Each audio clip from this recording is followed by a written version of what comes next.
मेरा नाम ईशानी है। मैं अपने पापा के साथ कोलकाता में रहती थी। मेरे एक बड़े भैया थे। मेरी मम्मी इस दुनिया में नहीं थी। मेरे बड़े भैया 4 साल पहले दिल्ली में नौकरी करने के लिए आए थे और यहीं पर भैया को एक लड़की पसंद आ गई थी, जिसके साथ उन्होंने शादी कर ली थी। मेरे पापा बहुत अच्छे थे। मुझे घर में सब लोग बहुत प्यार करते थे। मैं सबकी लाडली थी। पापा ने मम्मी के जाने के बाद हम दोनों भाई बहन को माँ और पिता दोनों का प्यार दिया था, लेकिन पापा बीमार रहने लगे थे। वैसे तो इस घर में उनका ख्याल रखने वाले उनके माता पिता भी थे, मेरे दादा दादी।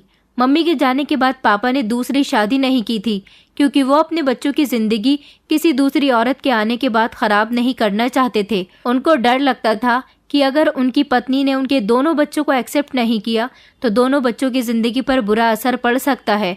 फिर हम लोग जवान हुए। भैया की पढ़ाई पूरी हो चुकी थी, लेकिन उनकी पोस्टिंग दिल्ली में हो गई थी। भैया 4 साल से दिल्ली में ही रह रहे थे। अब मेरा इंटर कंप्लीट हो चुका था। मुझे अब आगे पढ़ाई करनी थी, इसीलिए अब मुझे कॉलेज में एडमिशन लेना था। मैं तो चाहती थी कि मैं अब आगे ना पढ़ूं, मगर मेरे पापा का कहना था कि वो मुझे किसी काबिल बनाना चाहते हैं। भैया ने 2 महीने पहले अपनी शादी कर ली थी। उन्होंने इस बारे में हमें नहीं बताया था कि वो शादी कर रहे हैं। शादी करने के बाद जब हमें पता चला तो भैया की इस हरकत पर पापा बहुत नाराज हुए थे और इस दौरान उन दोनों की बोलचाल भी बंद हो गई थी। आखिरकार भैया पापा के इकलौते बेटे थे।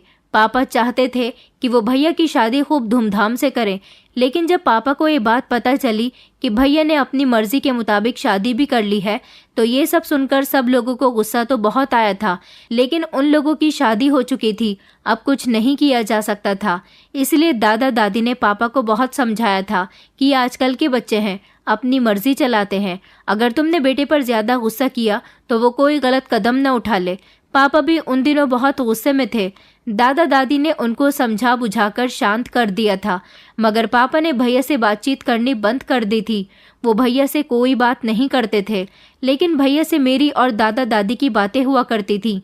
मैंने भैया को बताया था कि अब मेरा इंटर कंप्लीट हो गया, मुझे कॉलेज में एडमिशन लेना है। भैया मुझसे कहने लगे कि कोलकाता में तो कुछ नहीं रखा, तुम यहाँ दिल्ली आ जाओ। यहाँ पर काफ़ी सारी ऐसी यूनिवर्सिटी हैं जहाँ पर पढ़ने से तुम किसी काबिल बन जाओगी। भैया की बात मेरे दिमाग में अच्छी तरह से बैठ गई थी। वैसे भी मैं भैया से मिलना चाहती थी। भैया को यहाँ से गए हुए कितना समय हो गया था। मेरी आंखें अपने भैया को देखने के लिए तरस रही थी और फिर मैं उनकी पत्नी से भी मिलना चाहती थी। भैया ने मुझे अपनी पत्नी का फोटो सेंड कर दिया था। वो बहुत सुंदर थी। तभी से ही मैं भाभी से मिलने के लिए एक्साइटेड हो रही थी। मुझे पता था कि अगर मैं पापा से भैया के पास जाने की बात करूंगी तो पापा मुझ पर बहुत गुस्सा करेंगे। इसलिए मैंने इस बारे में दादा दादी से बात की थी और उनसे कहा था कि मैं भैया के पास जाना चाहती हूँ। मैं वहीं रहूंगी और वहीं पर अपनी पढ़ाई पूरी करूंगी। जब मेरी पढ़ाई पूरी हो जाएगी तो मैं यहाँ वापस आ जाऊंगी। वैसे भी मुझे अपने भैया से दूर रहते हुए काफ़ी समय हो गया। मैं कुछ साल उनके साथ बिताना चाहती हूँ। मेरे दादा दादी को भी ये आइडिया बुरा नहीं लगा था। दादाजी ने पापा से बात करने की कोशिश की थी। उन्होंने पापा से कहा था कि ईशानी कॉलेज में एडमिशन लेना चाहती है। यहाँ कोलकाता में तो कुछ नहीं रखा। हम चाहते हैं कि ईशानी दिल्ली चली जाए। पापा दादाजी से चौंकते हुए कहने लगे कि दिल्ली में क्या रखा है। दादाजी ने उन्हें बताया कि दिल्ली में बहुत बड़ी बड़ी यूनिवर्सिटीज़ हैं, वहाँ पर हमारी ईशानी पढ़ेगी और किसी काबिल बन जाएगी। पापा कहने लगे कि मैं अपनी बेटी को खुद से दूर नहीं करूँगा। आजकल का ज़माना बहुत ख़राब है। मैं अपनी बेटी को हॉस्टल में नहीं रहने देना चाहता।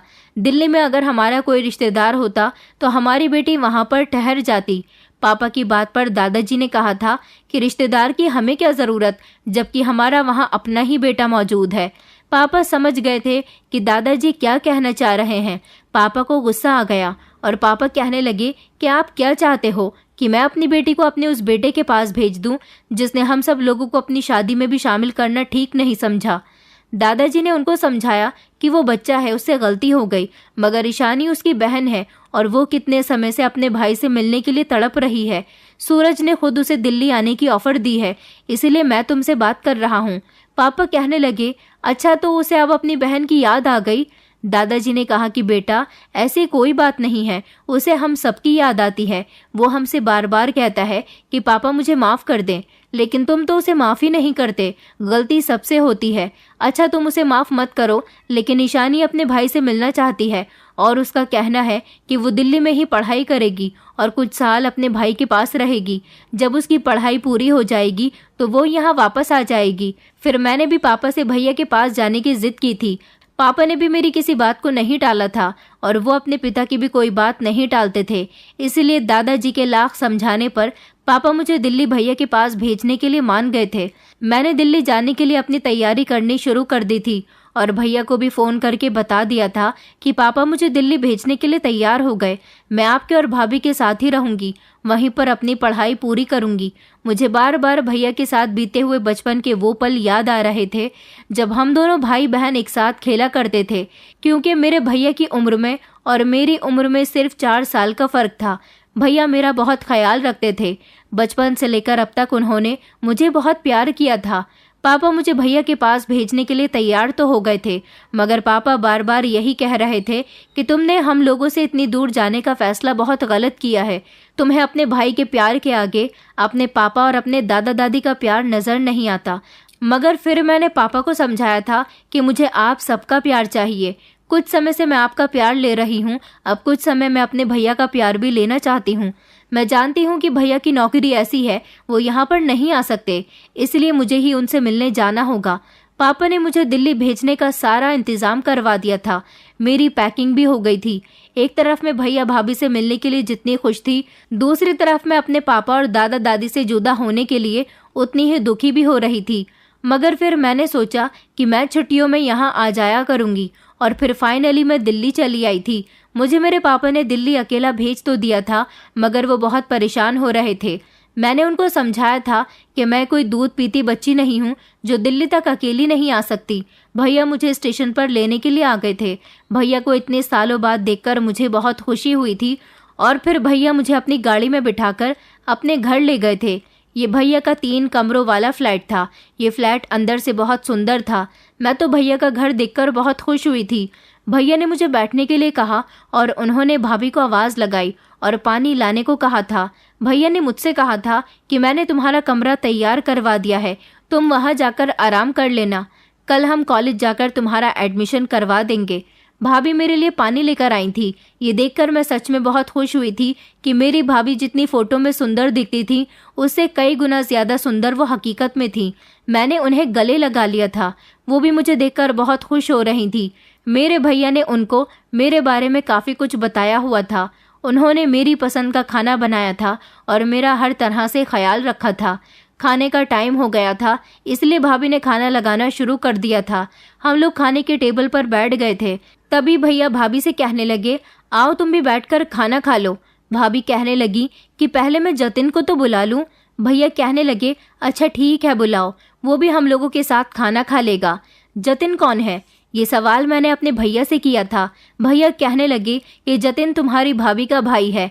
इन दोनों भाई बहनों का इस दुनिया में एक दूसरे के अलावा कोई भी नहीं है, इसलिए शादी के बाद तुम्हारी भाभी जतिन को यहीं लेकर आ गई थी। मैंने सोचा भाभी का भाई कोई 12-13 साल का बच्चा होगा, लेकिन जब जतिन डाइनिंग टेबल पर आकर बैठा तो ये देखकर मैं दंग रह गई थी कि वो कोई बच्चा नहीं बल्कि वो 20-21 साल की उम्र का जवान लड़का था। भैया ने बताया था कि जतिन भी उनके साथ ही रहता है। जतिन ने जब मुझे देखा तो वो मेरे भैया भाभी से पूछने लगा कि ये कौन है, तो मेरे भैया भाभी ने मुझे उससे इंट्रोड्यूस करवाया था। फिर हम सब लोगों ने एक साथ खाना खाया। अगले दिन भैया मेरा कॉलेज में एडमिशन करवाने ले गए थे। हम लोग सुबह के 8 बजे ही कॉलेज के लिए निकल गए थे। हम लोग लगभग दोपहर के 12 बजे जब घर आए तो मैंने देखा कि घर में कोई भी नहीं था। मैंने हैरान होते हुए भैया से पूछा कि भैया भाभी कहाँ है? भैया कहने लगे कि तुम्हारी भाभी जॉब पर गई हुई है। मैं भैया की इस बात पर बहुत हैरान हुई थी। मैंने कहा भैया भाभी अभी भी जॉब करती हैं? भैया कहने लगे वो वैसे सारा दिन घर में बोर होती थी, घर के ज़्यादा काम भी नहीं होते, इसलिए वो जॉब पर चली जाती है। और फिर मैंने देखा था कि भाभी का भाई इस समय घर में मौजूद था। मैंने भैया से कहा कि ये जॉब पर नहीं जाते, तो भैया कहने लगे कि नहीं, ये कोई काम नहीं करता। तुम्हारी भाभी को लगता है कि उसका भाई अभी कम उम्र का है, अभी कोई जिम्मेदारी उठाने के लायक नहीं है, इसलिए वो उससे कोई काम नहीं करवाती है। मुझे ये बात बहुत अजीब लगी थी कि ये लड़का जवान होने के बावजूद भी अपनी बहन के घर में रह रहा था और उन्हीं लोगों की कमाई खाते हुए उसे शर्म नहीं आती थी। ये बात मैंने भैया से तो नहीं कही थी, लेकिन अपने दिल में ही दबा ली थी। मेरी घर पर पापा और दादा दादी से भी रोज बात हो रही थी। अब मेरा एडमिशन की लिस्ट में नाम आना रह गया था और मुझे उम्मीद थी कि मेरा नाम ज़रूर आएगा, क्योंकि मैं शुरू से ही पढ़ाई में आगे रही थी। और फिर मेरा नाम भी आ गया था। मेरा एडमिशन हुआ तो मैं बहुत खुश हो गई थी। मैंने ये खुशखबरी सबसे पहले कॉल करके अपने घर पर बताई थी। मुझसे मेरे घर वाले पूछते थे कि तुम वहाँ ठीक तो हो ना, तुम्हें कोई परेशानी तो नहीं है वहाँ रहते हुए। मैं उन लोगों से कहती थी कि मैं बिल्कुल ठीक हूँ, भैया भाभी मेरा बहुत ख्याल रखते हैं, आप मेरी फिक्र ना करें। कुछ समय गुजरने के बाद मैंने कॉलेज जाना शुरू कर दिया था। मैं अपने कॉलेज में आकर बहुत खुश थी, क्योंकि यहाँ पर मेरे नए नए फ्रेंड्स भी बनने वाले थे। यहाँ पर गर्ल्स और बॉयज़ एक साथ पढ़ते थे। मेरी वहाँ पर कुछ लड़के और लड़कियों से दोस्ती भी हो गई थी। मैं उनके साथ कॉलेज में पढ़ाई करने के साथ साथ खूब मौज मस्ती भी किया करती थी। कॉलेज में एक लड़का था जो मेरा दोस्त बन गया था। उसका नाम मयंक था। मयंक हम सारे ही फ्रेंड से बहुत हंसी मजाक करता था और उससे बात करने के बाद हमें बहुत मज़ा आता था। एक दिन बहुत तेज़ की बारिश पड़ रही थी। जब मैं कॉलेज से घर पहुंची तो मैं काफ़ी भीग चुकी थी। मैंने भैया के घर का दरवाज़ा बजाया तो दरवाज़ा जतिन ने खोला था। मैं उसे देखकर घर के अंदर चली गई, क्योंकि मैं उससे कोई बात नहीं करती थी। वो मुझे आवाज़ लगाकर रोकने लगा और कहने लगा कि तुम तो बहुत भीग गई हो ईशानी, तुम्हें तो कपड़े चेंज कर लेने चाहिए। मैंने कहा हाँ, मैं कपड़े ही चेंज करने के लिए जा रही हूँ। तभी उसने मुझसे कहा कि रुको, मुझे तुमसे एक ज़रूरी बात करनी है। मैं उसकी बात पर रुक गई थी। फिर वो टॉवल लेकर आया और कहने लगा कि पहले अपने बालों का पानी सुखा लो, क्योंकि तुम्हारे बालों में से बहुत सारा पानी निकल रहा है, कहीं तुम बीमार ना हो जाओ। ये कहते हुए वो टॉवल मेरे बालों पर लगाने लगा। मैं उससे दूर बच रही थी, मगर वो बार बार मुझे टच करने की कोशिश कर रहा था। मैंने जल्दी से उसे पीछे रहने के लिए कहा और मैं अपने कमरे में आ गई थी। मुझे जतिन की ये हरकत बिल्कुल भी अच्छी नहीं लगी थी। रात को जब भैया भाभी घर आए तो मैंने उनको जतिन की इस हरकत के बारे में नहीं बताया था, क्योंकि मैंने सोचा था कि इतनी छोटी सी बात पर मुझे इसकी शिकायत नहीं करनी चाहिए। उधर कॉलेज में मैं अपने फ्रेंड्स के साथ खूब मौज मस्ती किया करती थी और बहुत खुश रहती थी। मेरे भैया भी मुझसे मेरे कॉलेज के बारे में पूछते थे कि तुम्हारी पढ़ाई कैसी चल रही है, तो मैं उन्हें यही बताती थी कि मुझे कॉलेज बहुत पसंद आया। वहाँ पर मैं पढ़ाई करने के साथ साथ खूब मस्ती भी करती हूँ, क्योंकि वहाँ मैंने बहुत सारे दोस्त बना लिए हैं। भाभी को तो इतना टाइम ही नहीं होता था कि वो मेरे साथ थोड़ा सा वक्त भी गुजार सके। भाभी बस मूडी थी, अपनी मर्जी के मुताबिक काम करना उन्हें ज़्यादा अच्छा लगता था। भाभी को देखकर मुझे ऐसा लगता था कि भाभी को भैया ने पसंद कर लिया है, इसलिए उन दोनों की शादी हो गई है। शायद ऐसी लड़की को मेरे पेरेंट्स कभी भी भैया के लिए पसंद नहीं करते, लेकिन भैया भाभी के साथ बहुत खुश थे। मेरे लिए तो मेरे भैया की खुशी से बढ़कर कुछ भी नहीं था। मगर मुझे जतिन बहुत बुरा लगता था। मैं जब कॉलेज से घर आती थी तो हर बार वही दरवाज़ा खोलता था और मुझे सर से लेकर पैर तक घूरता रहता था, क्योंकि घर में उसके अलावा कोई भी नहीं होता था। मुझे उसके होते हुए डर भी लगता था। एक दिन मैं कॉलेज से आने के बाद किचन में अपने लिए चाय बनाने चली गई। मैं चाय बनाने में बिजी थी। जैसे ही मैं पीछे पलटी तो ये देखकर अचानक मेरी चीख निकल गई थी कि मेरे जस्ट पीछे ही जतिन खड़ा हुआ था। मैंने उससे कहा कि तुम मेरे पीछे क्या कर रहे हो, तो वो कहने लगा कि ये मेरा भी तो किचन है, मुझे भी चाय बनानी थी। मैंने कहा तो तुम मुझे बता देते, मेरे पीछे खड़े होने की क्या ज़रूरत थी। मैं डर गई। मेरी इस बात पर वो ज़ोर ज़ोर से हंसने लगा और कहने लगा कि तुम तो बहुत डरपोक लड़की हो, मैं तो तुम्हें बहुत बहादुर समझता था। इस तरह वो बातें करते करते मेरा हाथ पकड़ने लगा। मैंने जल्दी से उसका हाथ झटक दिया।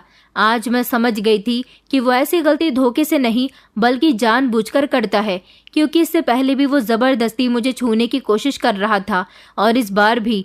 मैंने उससे कहा कि तुम बात बात पर मुझे टच मत किया करो, मैं तुम्हारी शिकायत भैया भाभी से कर दूंगी। वो कहने लगा कि अच्छा, गुस्सा होने वाली कोई बात नहीं है, मुझे एक कप चाय बना दो, मैं भी थक गया हूँ। मैंने कहा कि तुमने ऐसे कौन से काम कर लिए जो तुम थक गए हो, सारा दिन तो तुम घर में ही पड़े रहते हो, तुम्हें शर्म नहीं आती अपनी बहन की ससुराल में इस तरह से रहते हुए। वो कहने लगा कि इसमें शर्म वाली कौन सी बात है, ये मेरी अपनी बहन का घर है और वैसे भी मेरी काम काज करने की उम्र नहीं है। मेरी बहन ने मेरी जिम्मेदारी उठाई है तो वो और उसका पति मिलकर ये सब कुछ कर रहे हैं, तो भला मुझे कोई काम करने की क्या ज़रूरत है। मुझे उसकी बातें बहुत बुरी लग रही थी।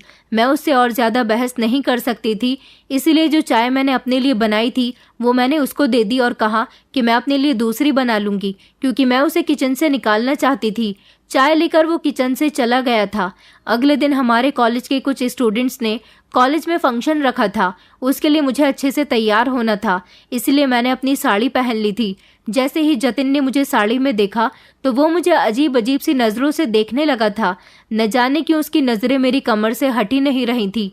उसे देखकर मुझे कुछ अजीब सा महसूस हुआ, इसलिए मैंने साड़ी के पल्लू से अपनी कमर को ढक लिया था।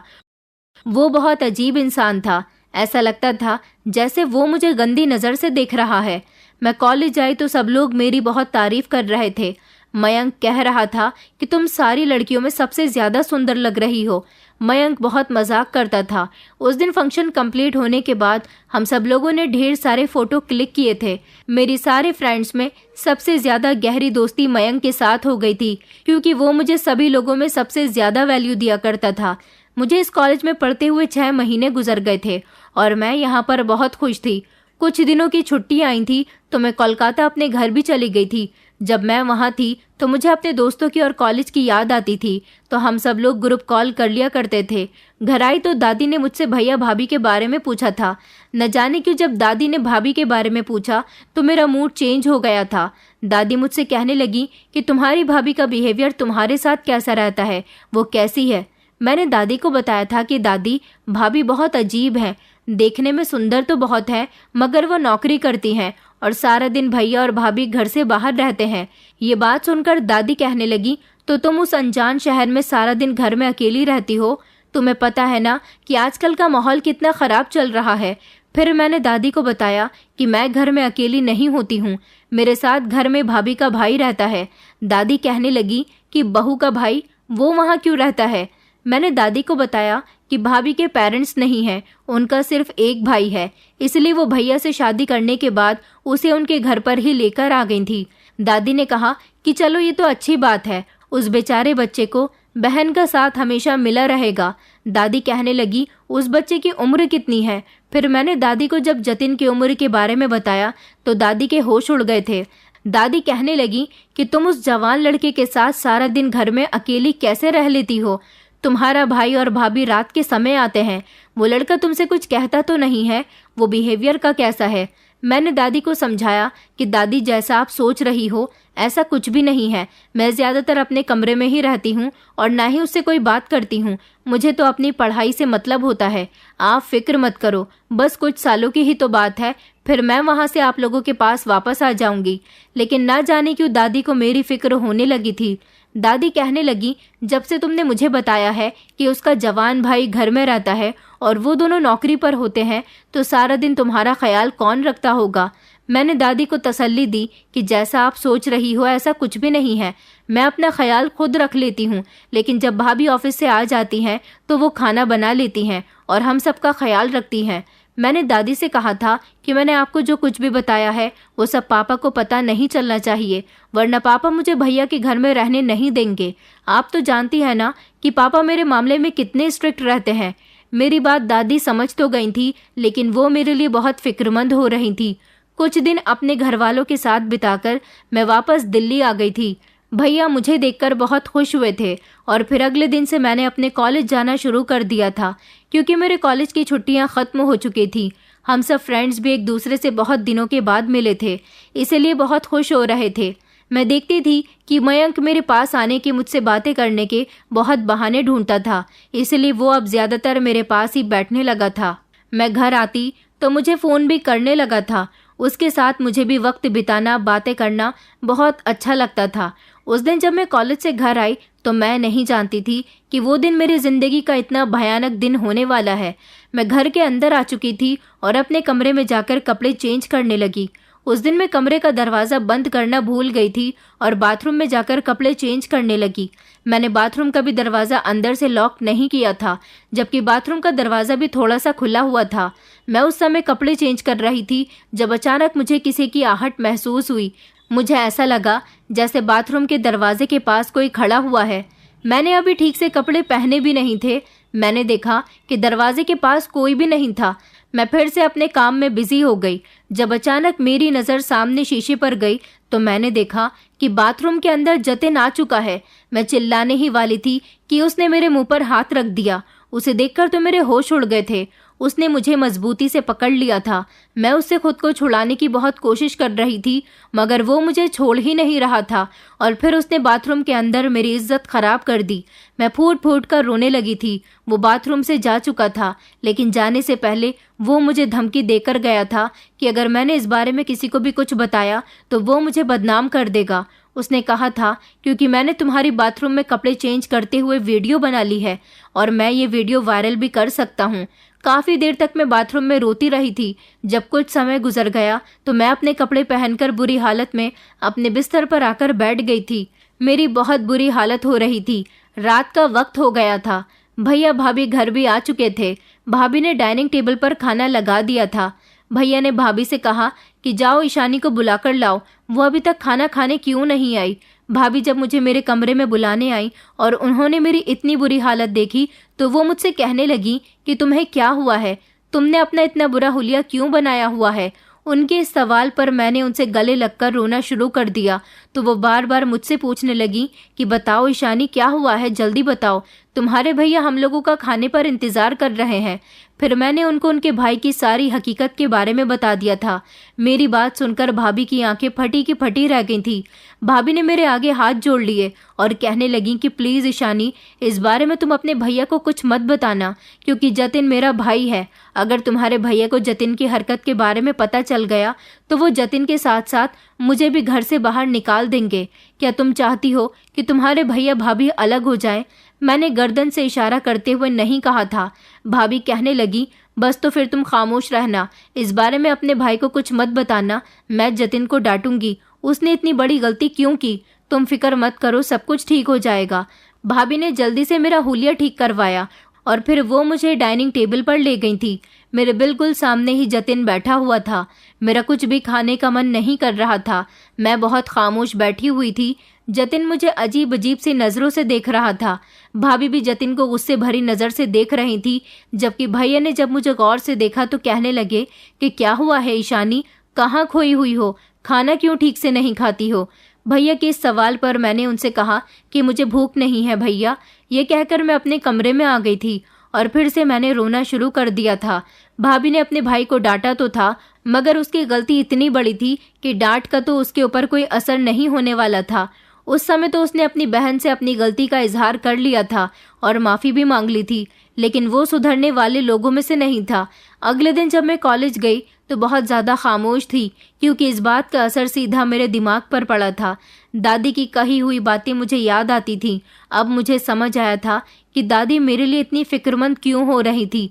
मेरे सारे फ्रेंड्स मुझसे बात करने की कोशिश कर रहे थे, मगर मुझे किसी से भी बात नहीं करनी थी। मैं एक तरफ बिल्कुल चुप सी बैठी हुई थी। मयंक भी मुझसे बात करने के लिए आया था। मैंने मयंक से भी कोई बात नहीं की थी। मेरा इतना बदला हुआ बिहेवियर देखकर सब लोग बहुत चौंक गए थे, क्योंकि मेरा बिहेवियर बहुत हंसी मजाक वाला था और इस दिन मुझे इस तरह से बदलता हुआ देखकर सब लोग दंग रह गए थे। उस दिन भी जब मैं कॉलेज से घर आई थी तो जतिन ने ही दरवाज़ा खोला था। उसने दरवाज़ा खोलते ही मुझे अंदर लिया और झट से दरवाज़ा बंद कर दिया। मैं उसे देखकर फिर से डर गई थी और उसने आज भी मेरे अकेलेपन का फ़ायदा उठाकर मेरी इज्जत के साथ खिलवाड़ किया था। अब वो हर रोज़ मेरे साथ ऐसा ही करने लगा था। भाभी ने मुझे अपने और भैया के रिश्ते का वास्ता देकर खामोश रहने के लिए कहा था, जबकि जतिन ने मुझे वीडियो वायरल करने की धमकी दी हुई थी। मैं चाहकर भी ये बात किसी को नहीं बता सकती थी। मेरे पास रोने के अलावा कुछ भी नहीं था। मैं जब भी कॉलेज जाती, कोई मुझसे ज़बरदस्ती बात करने की कोशिश करता तो मैं उससे झगड़ा करने लग जाती थी। एक दिन मयंक और मेरी सारी दोस्तें मुझे ज़बरदस्ती घेर कर मुझसे पूछने लगीं कि तुम्हें क्या हुआ है, क्या तुम्हारे घर में कोई परेशानी है या फिर तुम्हारी तबीयत ठीक नहीं है। तो मैं उनसे लड़ने लगी। मैंने कहा, तुम लोगों के पास हमेशा यही सवाल होता है। मैं तुम लोगों से कोई बात नहीं करना चाहती। मैं यहाँ कॉलेज में पढ़ने आती हूँ, तुम लोगों के साथ बातें करने के लिए नहीं, जो बस तुम्हारे साथ बातें ही करती रहूँ। मैं ये कहकर उठने लगी थी, तभी मयंक ने मेरा हाथ पकड़ लिया। मुझे अचानक गुस्सा आ गया था और मैंने मयंक के मुंह पर थप्पड़ मार दिया।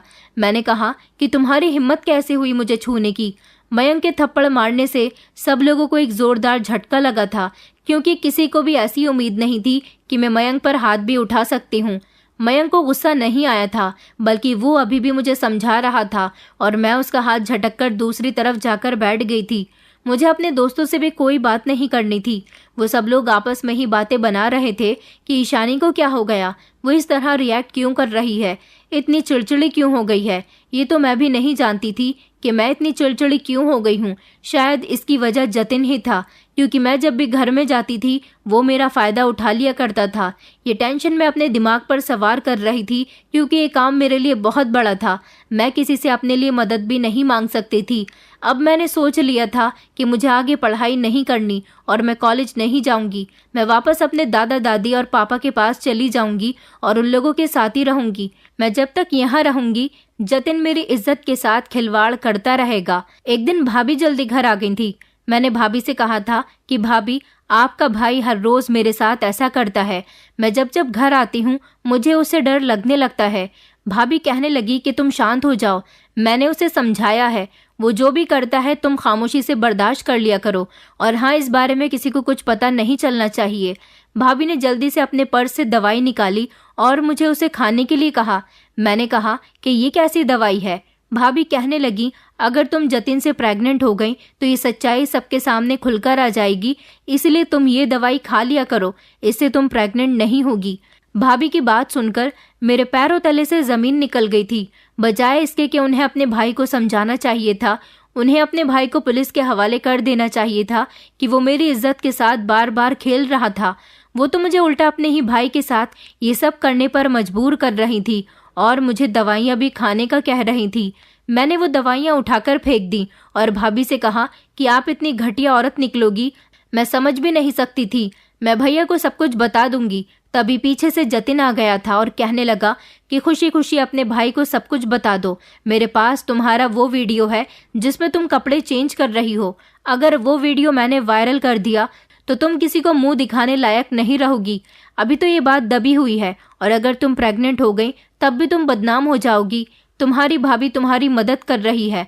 भाभी ने मेरी तरफ देखकर कहा, अरे अगर मेरे भाई ने तुम्हारे साथ थोड़े मजे भी ले लिए तो इसमें कौन सा गलत हो गया। वो जवान खून है, जवान लोग ही तो ऐसा करते हैं। और तुम भी तो यहाँ आ गई हो, इसको अपने बाप का घर समझा है क्या, जो इतनी आराम से यहाँ पर रहती हो। मैं तुम्हारी कोई नौकरानी नहीं हूँ जो तुम्हें खाना बनाकर दिया करूँ, तुम्हारे सारे काम किया करूँ। मैं भी जॉब करती हूँ, मुझे अपने भी बहुत सारे काम होते हैं। अगर इतने में तुम मेरे भाई को थोड़ा खुशी कर दोगी तो इसमें कोई गलत बात तो नहीं है। तुम मेरे लिए इतना तो कर ही सकती हो ना। भाभी की बातें सुनकर मैंने कहा था कि आप बहुत गलत कर रही हो भाभी। एक लड़की होते हुए आपको दूसरे लड़की की मदद करनी चाहिए, उल्टा आप तो अपने भाई को बढ़ावा दे रही हो। तुम दोनों ने मेरे साथ बिल्कुल भी ठीक नहीं किया। मैं तुम दोनों को कभी भी माफ नहीं करूंगी। मैं ये कहकर फूट फूट कर रोने लगी थी। भाभी ने कहा था कि दवाई यहाँ पर रखी हुई है, कभी दवाई की जरूरत हो तो खा लेना, तुम्हें इस दवाई की जरूरत पड़ सकती है। मैं बुरी तरह से रो रही थी। मेरे फ्रेंड्स की कॉल आती थी, मैं वो भी रिसीव नहीं करती थी। एक दिन दादी की कॉल आ गई थी। जब मैंने कॉल रिसीव की और दादी से बात की तो बड़ी मुश्किल से मैंने अपने आंसुओं पर कंट्रोल किया था और रोते रोते दादी से कहा था कि मुझे आप सब लोगों की बहुत याद आ रही है, मैं आप लोगों के पास आना चाहती हूँ। दादी कहने लगी कि बेटा, तो तुम हमारे पास आ क्यों नहीं जाती, हमें भी तुम्हारी बहुत याद आती है। तुम्हें यहाँ पर किसी कॉलेज में एडमिशन करवा लेना चाहिए था, तुम हमसे इतनी दूर हो गई हो। दादी की बात पर मुझे रोना आने लगा। मैंने अपने मन में सोचा कि दादी बिल्कुल ठीक कह रही हैं, मुझे यहाँ आना ही नहीं चाहिए था। कई दिन इसी तरह से गुजर गए थे। मैं अभी भी अपने दोस्तों के साथ कोई बातचीत नहीं करती थी। उन लोगों को मेरा ऐसा बिहेवियर बहुत परेशान कर रहा था और मैं जब भी कॉलेज से घर आती थी तो जतिन मेरा खूब फायदा उठाता था। 3 दिन से मैं कॉलेज नहीं जा रही थी क्योंकि मेरी तबीयत ठीक नहीं थी। मैं इस सब से बहुत तंग आ चुकी थी, इसलिए मैं बिस्तर से लग गई थी। बीमारी की हालत में भी जतिन मुझे नहीं छोड़ रहा था। वो घर में किसी के ना होने का खूब फायदा उठाया करता था। भैया इस बात से परेशान थे कि मुझे क्या हो गया। न मैं उन लोगों के साथ बैठकर खाना खाती हूँ और ना मैं कोई हंसी मजाक करती हूँ। भैया मुझे डॉक्टर के पास भी चलने के लिए कह रहे थे, मगर भाभी उनको मना कर दिया करती थी। कहती थी कि मैं हूं ना ईशानी का ख्याल रखने के लिए, मैं खुद उसे डॉक्टर के पास ले जाऊंगी। लेकिन भाभी मुझे डॉक्टर के पास नहीं लेकर जाती थी और भैया को झूठ बोल दिया करती थी।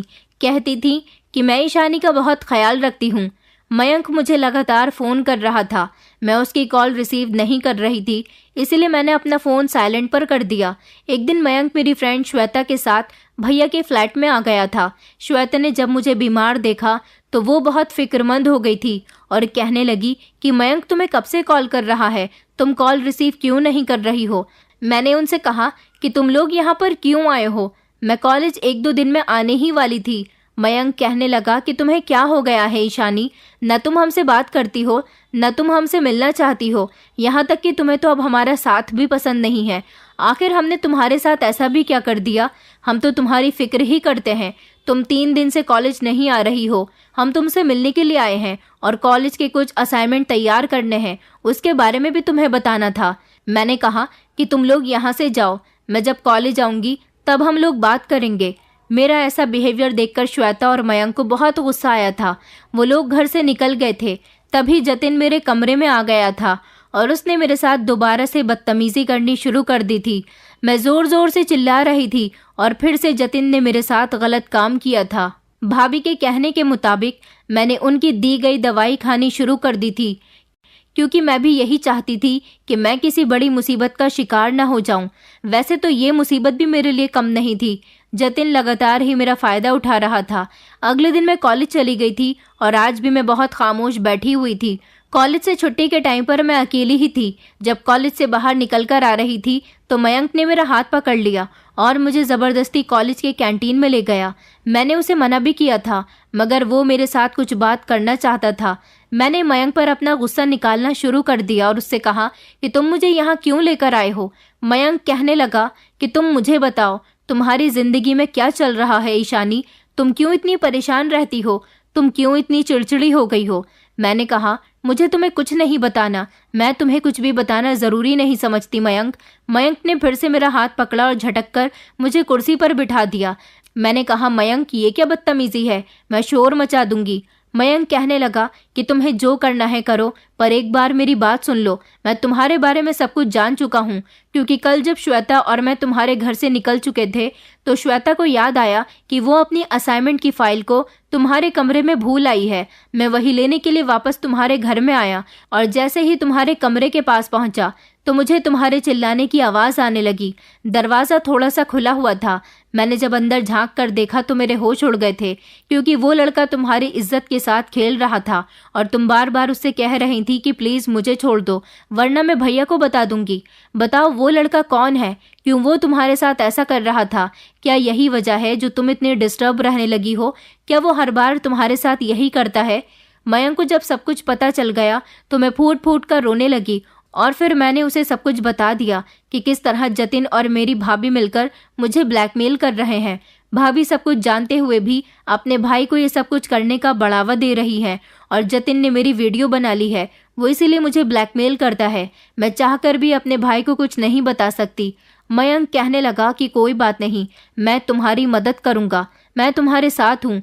मैंने कहा कि तुम कुछ नहीं कर सकते, वो दोनों बहुत खतरनाक हैं। भाभी कहती हैं कि अगर मैंने भैया को कुछ भी बताने की कोशिश की तो भाभी मेरा कैरेक्टर उनके सामने खराब साबित कर देंगी और इस तरह भैया मुझसे बदगुमान हो जाएंगे। मयंक ने कहा कि तुम्हें ज़्यादा सोचने की ज़रूरत नहीं है, तुमने मुझे सारी बात बता दी है ना, मैं सब कुछ ठीक कर दूंगा। मयंक ने मुझे तसल्ली तो दी थी, मगर मैं ये नहीं जानती थी कि वो ये सब कुछ कैसे करेगा। उस दिन फिर से जब मैं घर गई तो वो दरिंदा मेरा इंतज़ार कर रहा था। वो मुझे मेरे कमरे में ले गया और फिर से मेरे साथ ज़बरदस्ती करनी शुरू कर दी। मैं इस इंसान से इतना तंग आ चुकी थी कि मेरा मन करने लगा था कि मैं खुद की जान ले लूं। उस दिन भी मैं बहुत रोई थी, मेरी मदद करने वाला कोई नहीं था। मैं इतना रोई थी कि मेरी हालत ही ख़राब हो गई थी। मैं बार बार भगवान से प्रार्थना कर रही थी वो कोई ऐसा रास्ता निकाल दे कि जिससे इस दरिंदे को सज़ा मिल सके, मेरी इससे जान छूट जाए, क्योंकि मैं बहुत बड़ी मुश्किल में पड़ गई थी। जतिन को मेरे कमरे से गए हुए 2 घंटे गुजर गए थे जब अचानक हमारे घर में शोर शराबा होने लगा। मैं लड़खड़ाते हुए कदमों से जब नीचे गई तो ये देखकर मेरी आंखें फटी की फटी रह गई थी कि घर में पुलिस आई हुई थी। मेरे सारे फ्रेंड्स भी वहां पर मौजूद थे और पुलिस वालों ने जल्दी से जतिन को अरेस्ट कर लिया था। पुलिस की खबर शायद भैया भाभी को मिल चुकी थी, इसीलिए वो भी घर में ही मौजूद थे। ये सब क्यों और कैसे हुआ था ये बात तो मैं नहीं जानती थी, मगर मैंने देखा था कि पुलिस वालों ने जतिन के हाथ में हथकड़ी पहनाई हुई थी। जब सब लोगों की नज़र मेरी तरफ गई तो मयंक मुझे संभालता हुआ पुलिस वालों के सामने लेकर आया था और उसने कहा था कि यही वो लड़की है इंस्पेक्टर साहब, इसके साथ ये दरिंदा ना जाने कितने दिनों से इसकी इज्जत से खेल रहा है।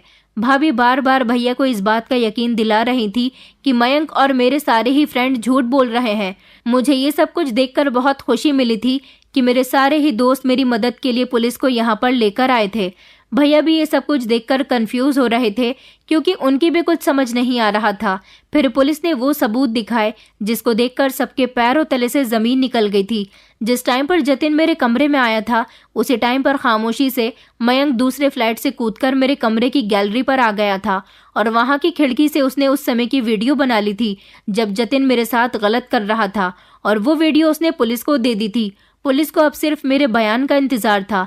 मेरे स्टेटमेंट से इस दरिंदे को सजा मिल सकती थी। मयंक और मेरे सारे दोस्त बार बार मुझसे कह रहे थे कि तुम पुलिस को सब कुछ सच सच बता दो। मैं इस सब से डर तो बहुत रही थी। फिर मैंने हिम्मत से अपनी आंखें बंद की तो मेरी आंखों के सामने वही सारा वक्त घूमने लगा जिस वक्त जतिन ने मेरे साथ गलत किया था। फिर मैंने पुलिस को सब कुछ सच सच बता दिया।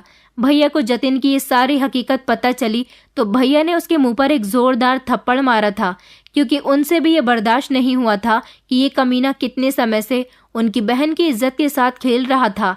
मैंने भैया को ये बात भी बता दी थी कि भाभी भी इसके साथ मिली हुई है।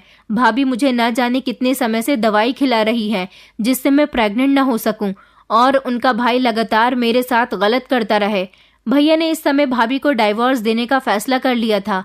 भाभी भी जतिन के साथ बराबर की हिस्सेदार थी, इसीलिए पुलिस ने भाभी को भी अरेस्ट कर लिया था। मैं तो सोच भी नहीं सकती थी कि मुझे इस तरह से भी इंसाफ मिल सकता है। मैं खामोश रही और खामोशी से ये सब कुछ बर्दाश्त करती रही।